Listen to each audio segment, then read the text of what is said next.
We don't know. We have to speculate. We know one time, and I'll tell you that here at the end, but we'll speculate. Let's go ahead and speculate a couple times. We go back into Mark 9:32.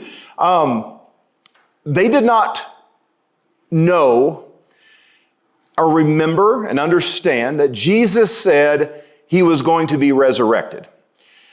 They were under stress of what was happening and what might happen to them. They might say, you would recognize Jesus. I'll tell you something that happened to me this week. I was at Lowe's and I was thinking about this Mother's Day project that I ruined and how I was going to have to fix this Mother's Day project.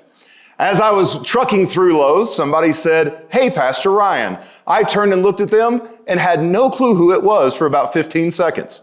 Then I recognized this person as someone I knew actually before I moved here. Somebody that was on the committee that brought me here. And I was like, "Oh, I'm so sorry. My mind was in another place. I was thinking about something else. I was not expecting to see you." If it could happen to me and it wasn't even a stressful situation, it can definitely happen to the disciples as well. We see Mary Magdalene. She did not recognize Jesus until he spoke at the tomb on that Easter morning. It's in John 20:15. A couple of facts that we were not told. Number one, we don't know how dark it was at the time. I don't know about you, but the older I'm getting, it's harder to make out people when it's dark outside.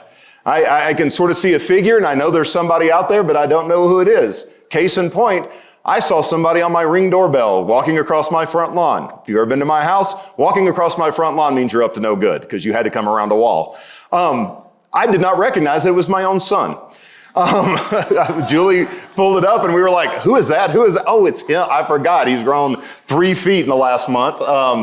Totally did not recognize him at all. We also don't know how far Mary was away when she first saw him.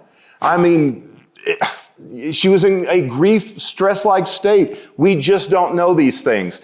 But then we see, while they were fishing, it's the same thing. John 21:4. We don't know how far they were out. I'm not sure you take a fishing boat and you're within 6 feet of the shore to say, "Oh, it's Jesus." No, last time I fished in a fishing boat, we actually couldn't see the shore. I was deep sea fishing at the time.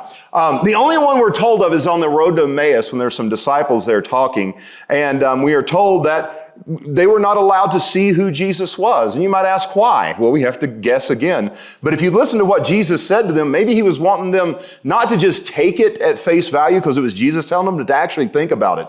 This is what Jesus said to them, even though they didn't recognize him. "You foolish people, how slow of heart to believe all that the prophets have spoken. Wasn't it necessary for the Christ to suffer these things and enter into his glory? Then beginning with Moses and all the prophets, he interpreted them, the things written about himself in all the scriptures."